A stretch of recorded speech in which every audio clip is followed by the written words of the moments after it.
મારી પાસે આ ધ્યાન ઉપર આવી છે વસ્તુ કે ભાઈ ગઈકાલે બીકોમ પહેલા સેમેસ્ટરની અંદર જે ઓપ્શનલ પેપર છે સ્કિલ એન્હેન્સમેન્ટનું, એ ઓપ્શનલ પેપરની અંદર કુલ 17,400થી વધારે વિદ્યાર્થીઓ હતા. એમાંથી 7 જ કોલેજો એવી હતી કે જેની અંદર આ 50 માર્કનું પેપર ગયેલું હતું. આ ધ્યાન ત્યાંથી કોલેજના આચાર્ય દ્વારા મળી એટલે 9:05 10 વાગ્યાનો સમય હતો પરીક્ષાનો.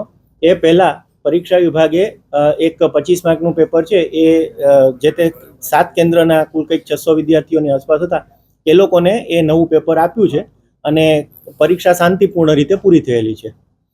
એક વાત એ છે કે કુલ માર્કની અંદર આ પ્રમાણેના જે કંઈ આપણે અહીંયા QPDS સિસ્ટમ છે, એટલે જે તે પેપર સેટર હોય છે એ આપણા ERP દ્વારા સીધું જ પેપર જે છે એ જમા કરાવતા હોય છે અને એ પેપર જે છે એ પરીક્ષા શરૂ થવાના 1 કલાક પહેલાં જે તે કેન્દ્રમાં જાય છે, ત્યાં એ લોકો ઝેરોક્સ ને એ બધું કાઢી અને વિદ્યાર્થીઓને આપતા હોય. આ પ્રકારની સિસ્ટમ છે, એટલે કોઈ જાતના પેપર લીકિંગ કે એવું ન થાય એના માટેની આ સિસ્ટમ વર્ષોથી છે અને વેલ એસ્ટાબ્લિશ છે આપણી આ સિસ્ટમ.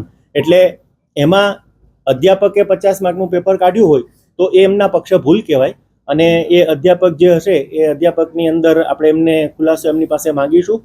સાથે સાથે એવું પણ છે કે ભાઈ આવું જો ન બને એટલા માટે થઈને કોઈક સિસ્ટમ કેવી વિચારી શકાય, તો એક મોડરેશનની સિસ્ટમ પણ થઈ શકે. મોડરેશન એટલે એવું કે 3 અધ્યાપકો જે છે પેપર જમા કરતા હોય છે, રેન્ડમલી એક પેપર એમાંથી સિલેક્ટ થતું હોય છે. તો એવું થાય કે ભાઈ ખાલી માર્કની જે ભાગ છે એની ચકાસણી કરી અને પછી અપલોડ થાય એવી આપણે પેલું કરીએ. હજી સુધી તો આપણે કોઈ આવા છૂટાછવા અત્યારે પણ આ 17,400માંથી 600 વિદ્યાર્થીઓની 7 કોલેજો છે એમાં આ પ્રકારનું પેપર ગયું, ઓપ્શનલ પેપર હતું. બાકીના જે કંઈ છે એ જે નિયમ પ્રમાણે આપણું હતું એ જ પ્રમાણે પરીક્ષા ચાલુ રહી છે. સાથે સાથે આ પણ 10 વાગ્યા સુધીમાં પેપર એમને મળી જાય 25 માર્કનું જે છે એ પ્રમાણે એની પણ વ્યવસ્થા પરીક્ષા વિભાગે કરી અને પરીક્ષા શાંતિપૂર્ણ રીતે પૂર્ણ થયેલ છે. એટલે મેં હમણાં આપને વાત કરી એ પ્રમાણે પેપર સેટરને પણ આની અંદર આપણે ખુલાસો માંગીએ. યુનિવર્સિટીએ ભૂતકાળમાં પણ આવું કર્યું છે અને અત્યારે પણ આ કરીશું. સાથે સાથે આવી ઘટનાઓ જે છે એ ન બને એના માટે કોઈક QPDS સિસ્ટમ જે છે એ ફૂલ પ્રૂફ સિસ્ટમ છે. એક વખત પરીક્ષા જે પેપર સેટર છે એ પેપર અપલોડ કરી દે છે, પછી એને કોઈ જોઈ શકતું નથી અને એ ત્રણ અધ્યાપકો અપલોડ કરતા હોય છે. એટલે આ પ્રકારની જે વ્યવસ્થા છે એમાં આવી કોઈ પ્રકારની ગ્લિચ ન રહે. માર્કને લગતી અભ્યાસક્રમની પેપર હતું એવો કોઈ બીજો પ્રશ્ન નહોતો.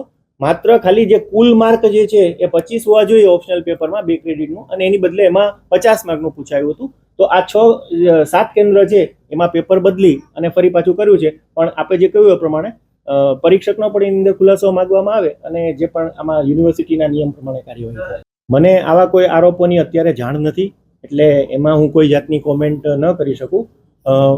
ડીન છે એ કદાચ રૂબરૂ મળીને રજૂઆત કરે, આખી શું વિગતો છે એ જાણીને હું આના ઉપરની કોઈ પ્રતિક્રિયા કરી શકું.